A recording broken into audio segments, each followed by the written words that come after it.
மதுமிதா சீரியல்ல இப்போ ஒரு அட்டகாசமான ப்ரோமோ வந்திருக்கு. சகுந்தலா முகத்திரிய வந்து கிழிக்கிறாங்க கௌதம் முன்னாடி. கௌதம் வந்து வெளுத்தெடுக்குறாங்க அவங்க அம்மாவ. இந்த வீடியோ உங்களுக்கு பிடிச்சிருந்துச்சுன்னா லைக் பண்ணிட்டு பாருங்க. ரொம்ப பிடிச்சிருந்துச்சுன்னா நம்ம சேனலுக்கு வந்து சப்ஸ்கிரைப் பண்ணி கன்டினியூஸா ஆதரவு வந்து தாங்க. ரேணுகா வந்து அந்த பெட்டிய வந்து கையில வச்சுக்கிட்டு இருக்காங்க. அப்பன்னு பார்த்து மதுமிதா வந்து கேட்குறாங்க. அவங்க இது மாரி சொல்லி முடிச்சிடுறாங்க. "என்னம்மா பணம் இருக்குன்னா என்ன வேணாலும் பண்ணுவாங்களா?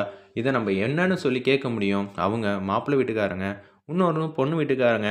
நம்ம தான் என்னதான் மாப்பிள்ளை வீட்டுக்காரங்களா, ஜீவாக்கும் அவங்க பொண்ணும் கல்யாணம் நடக்கும்னு நெனச்சாலும், இந்த மாரி பிரச்சனையெல்லாம் வரதானமா செய்யும். அவங்க பொண்ணு சொகுசா வளர்ந்த பொண்ணு.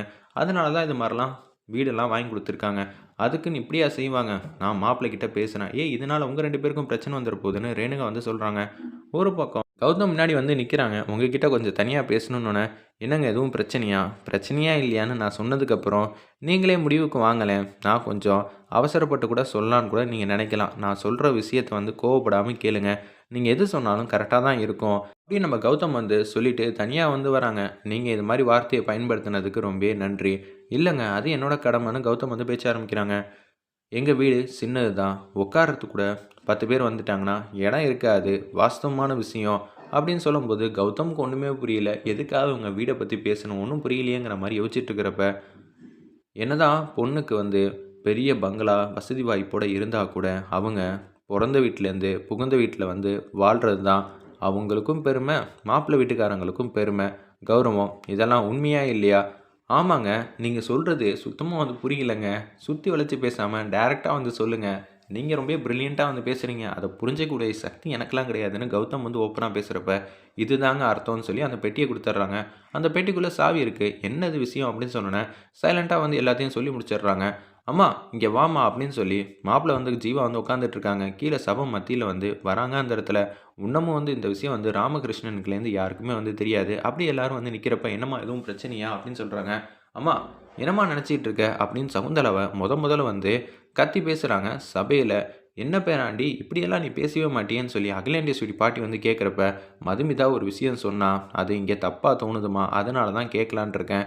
ஜீவாக்கும், மாயாக்கும் வீடு வாங்கி குடுத்தீங்களா? கல்யாணத்துக்கு அப்புறம் அந்த வீட்ல தான் அவங்க வந்து இருக்கணுமா? தனி குடித்தனம் போ வைக்கலான்னு முடிவு பண்ணிட்டீங்களா? அப்படின்னு சொன்னோனே, ராமகிருஷ்ணர் வந்து செம்மையா வந்து முறைக்கிறாங்க அந்த இடத்துல. என்னடா இது இப்பயே நம்ம பையன வந்து பிரிச்சுருவாய்ங்க போல இருக்கேங்கிற மாரி தான் யோசிச்சுட்டு இருக்காங்க ராமகிருஷ்ணன் அந்த இடத்துல. அப்பன்னு பார்த்து ஜீவாவும் வந்து கடுப்பாகுறாங்க. என்னடா நடக்குது இந்த இடத்துல? அப்படின்னு சொல்லும்போது சகுந்தலா இந்த விஷயத்த எப்படி சமாளிக்க போறாங்கன்னு தெரியாம, லட்சுமணன் வந்து தடுமாற்றத்துல வந்து இருக்காங்க. "மாப்ள அது ஒண்ணும் இல்லப்பா. பொண்ணு மேல வச்சிருக்கிற அன்பு பாசத்தினால தான்ப்பா அவ வந்து இது மாரிலாம் செஞ்சுட்டா. மாமா கொஞ்ச நேரம் அமைதியா இருங்க. எல்லாருக்கும் வந்து மதிப்பு, மரியாதை குடுக்கணும். எனக்கு தெரியாதா? என் தங்கச்சிக்கு வந்து எந்த இடத்துல இருந்தா வசதி வாய்ப்போட இருப்பான்னு.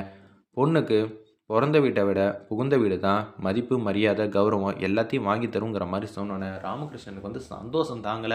மாப்பிள நம்மள விட்டு குடுக்காம பேசுறது. ஆனா சகுந்தலா வந்து இந்த வார்த்தைய கேட்டோனே, அச்சச்சோ! இவள நம்ம செலக்ட் பண்ணது மிகப்பெரிய தப்பாயிடுச்சோ! என்னது கௌதம்லாம் யோசிக்கவே மாட்டான். இப்படியெல்லாம் கேள்வி கேட்க ஆரம்பிச்சுட்டான். அம்மா சொன்னீங்களா இல்லையா?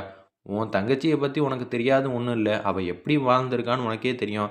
50,000 குடுத்தா 50,00,000 செலவு பண்ற அளவுக்கு அவ செல்வாக்கோட வாழ்ந்திருக்காப்பா. அப்படி இருக்க சிச்சுவேஷன்ல சாதாரண வீட்ல வந்து இருக்க முடியுமா? அப்படின்னு சொல்லி கேட்டோனே, ஜீவா வந்து கடுப்பாயிட்டாங்க. அப்பன்னா என்னையும், உங்க பொண்ணு மாயாவையும் தனி குடித்தனம் போக சொன்னீங்களா? அப்படின்னு சொல்லும்போது, மாப்பிள கோவப்படாதீங்க. நான் சொல்றத மட்டும் கேளுங்கன்னு அந்த இடத்துல சகுந்தலா வந்து முதல் முறையா அப்படியே தன்மையா வந்து பேசுறாங்க.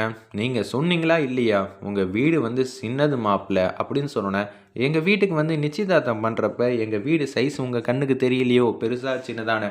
உங்க வீடு மாளிகை தான். அத கம்பேர் பண்றப்ப எங்க வீடு சின்னது தான். ஏன் உங்க பொண்ணு எங்க வீட்லலாம் வந்து இருக்க மாட்டாளா? இல்ல பெரிய வீட்ல இருந்தா தான் எனக்கு கல்யாணம் பண்ணி குடுப்பீங்களா? அப்படின்னு சொன்னோனே, அப்படியெல்லாம் இல்ல மாப்ள. நீங்க தான் எனக்கு முக்கியம் அப்படின்னு சொல்லி சகுந்தலா வந்து பேசுறாங்க.